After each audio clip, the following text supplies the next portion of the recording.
نحمده ونصلي على رسوله الكريم أما بعد فأعوذ بالله من الشيطان الرجيم بسم الله الرحمن الرحيم كم من فئة قليلة غلبت فئة كثيرة بإذن الله والله مع الصابرين صدق الله العلي العظيم ونحن على ذلك من الشاهدين والشاكرين والحمد لله رب العالمين۔ میرے معزز سامعین، میں نے آپ کے سامنے قرآن کریم کی ایک آیت مبارکہ تلاوت کی ہے۔ دعا ہے کہ اللہ رب العزت صحیح بیان کرنے کی توفیق عطا فرمائے، مجھے اور آپ کو اس پر عمل کرنے کی توفیق عطا فرما دے۔ اسلامی تاریخ کے اندر اسلامی تاریخ اپنے اندر جریر اور مختلف قسم کے بہادر رکھتی ہے۔ اگر اسلامی تاریخ کا مطالعہ کیا جائے تو اول روز سے ہی اسلام نے ایسے جرنیل، گورنر اور مجاہد پیدا کیے ہیں جو اللہ رب العزت پر توکل کرتے ہوئے اور اپنے ایمانی جذبے سے سرشار ہو کر پورے کے پورے کفر اور ظلم کے جتوں سے لڑ کر کامیابی سے ہمکنار ہوئے ہیں۔ اگر آج یہی معاملہ میں اور آپ فلسطین کے اور اسرائیل کے اس میدان میں دیکھ رہے ہیں کہ جہاں پورا کا پورا کفر اور ظلم چند لوگوں پر ابھر آ رہا ہے، امٹتا ہوا نظر آ رہا ہے۔ کفر ہمیشہ سے اپنے ساز و سامان، اپنی مادیت اور اپنی دنیا پرستی کی بنا پر فیصلے کرتا آیا ہے۔ وہ اپنی طاقت کے زور و شور کی بنا پر، اپنے مال اور دولت کی بنا پر اپنے جنگ کے جیتنے اور ہارنے کا فیصلہ کیے کرتے ہیں، جبکہ اللہ رب العزت قرآن کریم کی اس آیت مبارکہ میں فرماتے ہیں کہ کم من فئۃ قلیلہ، کہ کتنے ہی تھوڑے سے لوگ غلبت فئۃ کثیرۃ باذن اللہ، کتنے ہی بہت زیادہ رکھنے والی طاقت اور لشکروں پر غالب آ جاتے ہیں، اور اللہ رب العزت صبر کرنے والوں کے ساتھ ہوتے ہیں۔ یہی میدان غزوہ بدر کے موقع پر لگا کہ جہاں پر ایک طرف کفر تھا کہ جو مادیت، دنیاوی طاقت اور اپنی افرادی قوت کی بنا پر مسلمانوں سے لڑنے کے لیے اڑتا ہوا آ رہا تھا، اور اپنے ہر میدان کے اندر اپنے آپ کو اونچا اور فخریہ سمجھ رہا تھا۔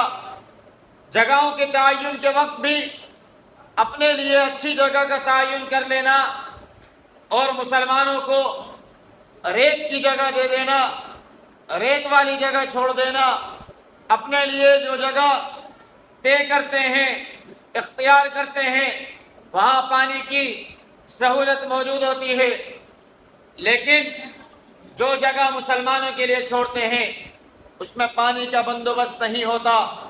کیا میں نے اور آپ نے نہیں دیکھا؟ کیا پوری تاریخ اسلام گواہ نہیں ہے؟ کیا یہ دنیا اس میدان کی شاہد نہیں ہے؟ آج بھی وہ غزوہ بدر کا میدان موجود ہے، وہ کنواں وہاں موجود ہے، وہ پہاڑ اور ریت وہاں موجود ہے، جو مجھے اور آپ کو بتا رہی ہیں کہ تعین کرنے والوں نے ہر اعتبار سے اپنی تیاری کی تھی اور ہر اعتبار سے اپنے آپ کو جتانے کے لیے ہر ایک سرمایہ کی کوشش کی تھی، طاقت حاصل کرنے کی کوشش کی تھی، جیتنے کے لیے ہر حربے کو استعمال کیا تھا۔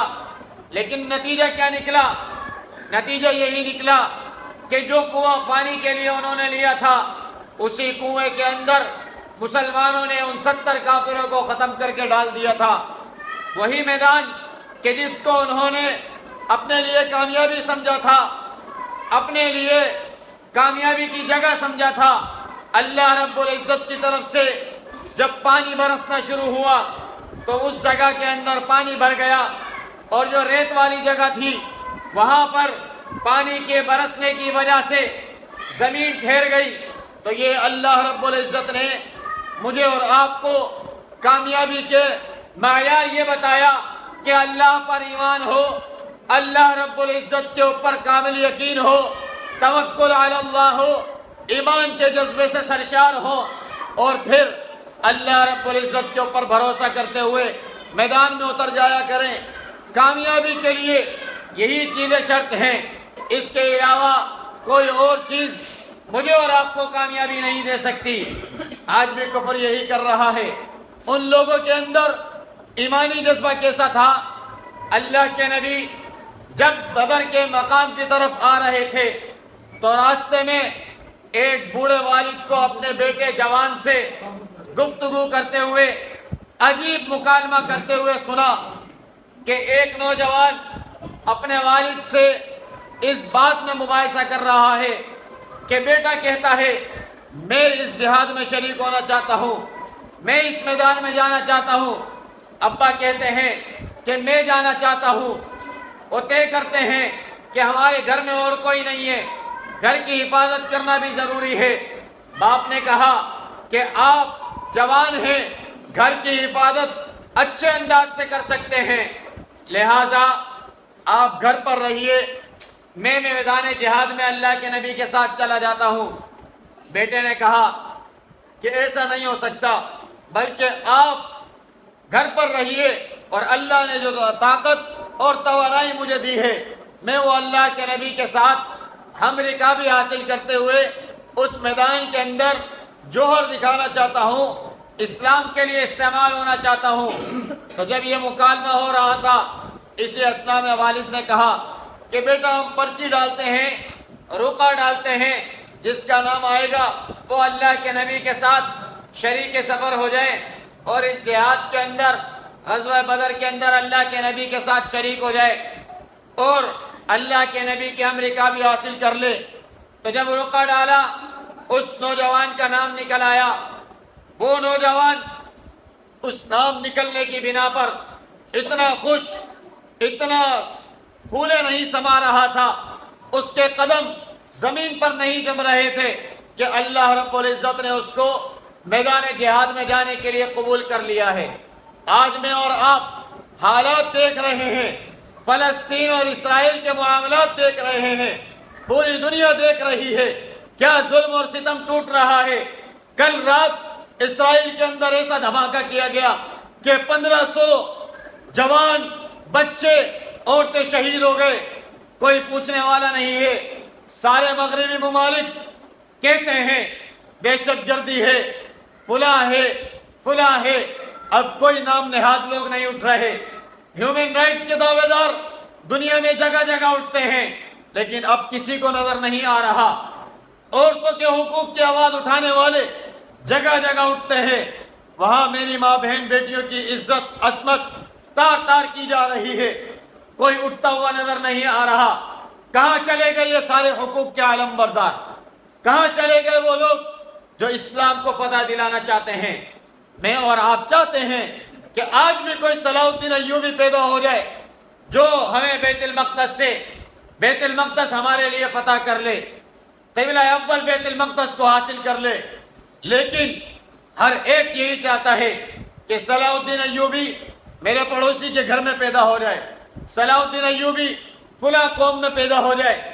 یہ کیوں نہیں چاہتے کہ صلاح الدین ایوبی ہمارے گھر کا کوئی فرد بن جائے یا ہم میں سے کوئی بن جائے؟ یہ جذبہ کہاں چلا گیا؟ غزوہ بدر 313 نے ہزاروں کو فتح کیا، مسلمانوں کی پہلی فتح، اسلام کی پہلی فتح۔ ساز و سامان موجود نہیں تھا۔ کیا تھا سامان؟ 2 گھوڑے تھے، 80 اونٹ تھے، 8 تلواریں ٹوٹی پھوٹی تھی، وہ سارے کفر سے ٹکرا گئے۔ اللہ رب العزت نے غلبہ دے دیا۔ اللہ کے اوپر توکل تھا، اللہ پر بھروسہ تھا، دل میں ایسا جذبہ تھا کہ میں اللہ کے نبی کے ساتھ میدان جہاد میں جاؤں، میں اللہ کے نبی کے ساتھ جا کر شہید ہو جاؤں، میں اسلام کے لیے کام آ جاؤں۔ آج میں اور آپ جو جذبہ لیے بیٹھے ہیں، وہ جذبہ یہ ہے کہ میں گھر پر موجود رہوں، میرا بھائی چلا جائے، میرا پڑوسی چلا جائے، فلاں ملک کھڑا ہو جائے، یہ ایمانی جذبہ نہیں ہے۔ اس ایمانی جذبے کے ساتھ میں اور آپ ایک ٹکڑا بھی فتح نہیں کر سکتے۔ جذبہ یہ ہوتا ہے جو یہ حضرت صحابی رسول سعد رضی اللہ تعالیٰ عنہ کے اندر موجود تھا، جو اپنے والد سے اس میدان جہاد میں جانے کے لیے کہہ رہے تھے۔ آج میں اور آپ کیا کر رہے ہیں؟ صلاح الدین ایوبی پیدا ہو جائے، صلاح الدین ایوبی کھڑا ہو جائے، لیکن صلاح الدین ایوبی پیدا تب ہوگا جب میں اور آپ خود اپنے اندر یہ جذبہ پیدا کریں گے کہ صلاح الدین ایوبی ہم میں سے کوئی ایک ہو جائے، صلاح الدین ایوبی والا کردار ہم میں سے کوئی ادا کرے، مسلمانوں کے ملک سے کوئی ادا کرے۔ ایسا نہ ہو کہ اللہ رب العزت کسی اور سے یہ کام لے لیں۔ اللہ رب العزت کام لینے پر آئے تو اللہ رب العزت کام لینے پہ آتے ہیں تو ایک پرندہ بھی کام کر جاتا ہے، ایک اتنا سا ابابیل بھی کام کر جاتا ہے جو اللہ کے گھر کعبۃ اللہ کی حفاظت کر کے اللہ رب العزت دکھا دیتے ہیں۔ اللہ رب العزت کام لینے پر آئے تو یونس علیہ السلام کو مچھلی کے پیٹ میں بھی پال دیتے ہیں، سمندر کی تاریکیوں میں بھی پال دیتے ہیں۔ اللہ جب چاہتے ہیں جس سے چاہتے ہیں کام لے لیتے ہیں۔ اللہ رب العزت کو مادیت کی، دنیا کی کوئی ضرورت نہیں ہے۔ اللہ رب العزت اسباب سے پاک ہیں۔ ضرورت اس بات کی ہے کہ مجھ میں سے اور آپ میں سے کوئی ایک قبول ہو جائے جس کے ذریعے اللہ رب العزت اس دنیا کے امن خراب کرنے والے لوگوں کو یا تو ہدایت دے دے یا ان لوگوں سے اللہ رب العزت اس دنیا کو پاک کر دے۔ یہی اسلام ہے، اسلام کا یہی پیغام ہے، مسلمان کا یہی پیغام ہے۔ مسلمان کسی کو تکلیف نہیں دینا چاہتا، مسلمان کسی سے نہیں لڑتا، مسلمان کسی کی عزت کو تار تار نہیں کرتا، مسلمان کسی کی ماں بہن بیٹی کی عزت اور بچوں کی عظمت اور ان کی عزت سے نہیں کھیلتا، بلکہ مسلمان ہر ایک کے سر پر ہاتھ رکھتا ہے۔ مسلمان کے لفظ میں ہی سلامتی شامل ہے۔ مسلمان دنیا میں امن دینے کے لیے آئے ہیں، مسلمان دنیا کے اندر امن و امان کی فضا قائم کرنا چاہتے ہیں، مسلمان دنیا کے اندر سے دہشت گردی کا خاتمہ چاہتے ہیں، مسلمان دنیا کے اندر سے رنگ و نسل کی تفریق ختم کرنا چاہتے ہیں، مسلمان دنیا کے اندر سے قومیت اور لسانیت کی تفریق ختم کرنا چاہتے ہیں، مسلمان ایسا پلیٹ فارم مہیا کرنا چاہتے ہیں جو اسلام نے مجھے اور آپ کو دیا ہے کہ ہم سارے ایک ہیں، ہم ایک اللہ کے ماننے والے ہیں، ایک نبی کے چاہنے والے ہیں، ایک دنیا میں رہنے والے ہیں۔ ایک ہی میرے اور آپ کا مقصد ہے، میں اور آپ اسی دنیا سے اللہ رب العزت سے تعلق بنانا چاہتے ہیں، اللہ اور اللہ کے نبی کی رضا چاہتے ہیں، اور ہر ایک کو اسی کڑے کے ساتھ جوڑنا چاہتے ہیں کہ امن اور سلامتی اس اسلام کے ساتھ وابستہ ہے، امن اور سلامتی اس اسلام کی چھتری تلے موجود ہے، امن اور سلامتی اس دین اسلام کے چاہنے والوں کے حکومت تلے موجود ہے۔ اس کے لیے جد و جہد کریں، اس کے لیے میں اور آپ کھڑے ہو جائیں۔ قربانی کی کوشش سب سے پہلے میں اور آپ اپنے آپ سے شروع کریں، تبھی اسلام غالب آئے گا، وگرنہ اللہ رب العزت جب چاہیں گے، جس وقت چاہیں گے، اس اسلام کو پوری دنیا میں غالب کر کر رہیں گے۔ بس میں اور آپ اگر کام نہ آئے تو یہ میرے اور آپ کے لیے خسارہ ہوگا۔ میں اور آپ اگر کامیاب ہو گئے، اللہ نے مجھ سے اور آپ سے اس دین کی سربلندی کے لیے کام لے لیا، وہی میرے اور آپ کے لیے کامیابی کا میدان ہوگا، کامیابی کا مقام ہوگا، وہی میرے اور آپ کے لیے اللہ اور اللہ کے نبی کی رضا کا سبب بن جائے گا۔ دعا ہے کہ اللہ رب العزت خود مجھے بھی ان باتوں پر عمل کرنے کی توفیق عطا فرمائے، آپ تمام میں سے ہر ایک کو عمل کی توفیق عطا فرما دے۔ وآخر دعوانا ان الحمدللہ رب العالمین۔ الحمدللہ رب العالمین والعاقبۃ للمتقین والصلاۃ والسلام علی سید الانبیاء والمرسلین۔ اللہم انت السلام ومنک السلام تبارک یا ذا الجلال والاکرام۔ اللہ کریم ہمارے یہاں بیٹھنا اپنی بارگاہ عالیہ میں قبول فرما۔ اللہ کریم قرآن اور احادیث کا سننا سنانا اپنی بارگاہ عالیہ میں قبول فرما۔ اللہ کریم قبلہ اول بیت المقدس کی حفاظت فرما۔ اللہ کریم وہاں بسنے والے تمام مسلمانوں کی حفاظت فرما۔ یا اللہ جو لوگ قبلہ اول بیت المقدس کی حفاظت کے لیے اپنی جان، مال، عزت، آبرو یا اللہ سب قربان کر رہے ہیں، یا اللہ ان لوگوں کی حفاظت فرما، یا اللہ ان لوگوں کی مدد اور نصرت فرما۔ یا اللہ جیسے آپ نے بدر کے مقام میں فرشتے مدد اور نصرت کے لیے اتارے، یا اللہ آج بھی مسلمان مدد کے منتظر ہیں۔ یا اللہ پورا کا پورا کفر اسلام کے خلاف جمع ہوا ہے، یا اللہ ہم سب اجتماعیت سے دور ہو گئے ہیں، یا اللہ ہم سب کے اندر اتحاد اور اجتماعیت پیدا فرما، ہم سب کو ایک قوم اور ایک متحد جماعت بننے کی توفیق عطا فرما۔ یا اللہ پوری مسلمانوں کو یا اللہ دنیا کے اندر ایک طاقت بنا، یا اللہ کفر کے خلاف کھڑا ہونے کی توفیق عطا فرما۔ یا اللہ پوری دنیا کے اندر اسلام کا بول بالا کرنے کی ہم سب کو توفیق عطا فرما۔ یا اللہ پوری دنیا کے اندر امن کی فضا قائم کرنے کی ہم سب کو توفیق عطا فرما۔ اللہ کریم حرمین شریفین کی حفاظت فرما۔ اللہ کریم ملک پاکستان کی حفاظت فرما۔ اللہ کریم ہمارے ملک میں بسنے والے تمام مسلمان اور تمام اقلیتوں کی حفاظت فرما۔ یا اللہ ہمارے ملک کو ظالموں کے ظلم سے بچا۔ اللہ کریم ہمارے ملک کو حاسدوں کے حسد سے، یا اللہ شریروں کی شرارت سے محفوظ فرما۔ یا اللہ جہاں جہاں مسلمان پریشان حال ہیں، بیمار ہیں، مصیبت زدہ ہیں، تکلیفوں میں ہیں، یا اللہ تمام کی بیماریوں کو، پریشانیوں کو، تکلیفوں کو، مصیبتوں کو دور فرما۔ یا اللہ جتنے بے روزگار ہیں، یا اللہ تمام کو حلال طیب روزگار عطا فرما۔ یا اللہ جتنے برسرے روزگار ہیں، یا اللہ ان کے روزگار میں، گھر بار میں، کاروبار میں خیر و برکت عطا فرما۔ یا اللہ جتنے پیارے ہمارے اس دنیا سے چلے گئے، یا اللہ سب کی کامل بخشش فرما۔ یا اللہ خصوص بالخصوص فلسطین کے غزہ کے مجاہد جو شہید ہوئے، یا اللہ ان کی شہادتوں کو قبول فرما۔ یا اللہ ان کے خون سے پوری دنیا کے اندر اسلام کو، یا اللہ پوری دنیا میں پھیلنے کا ذریعہ بنا۔ یا اللہ پوری دنیا کے اندر اسلام کا بول بالا فرما۔ اللہم رب ارحمہما کما ربیانی صغیرا، وصلی اللہ تعالی علی رسول خیر خلقہ محمد وعلی آلہ واصحابہ۔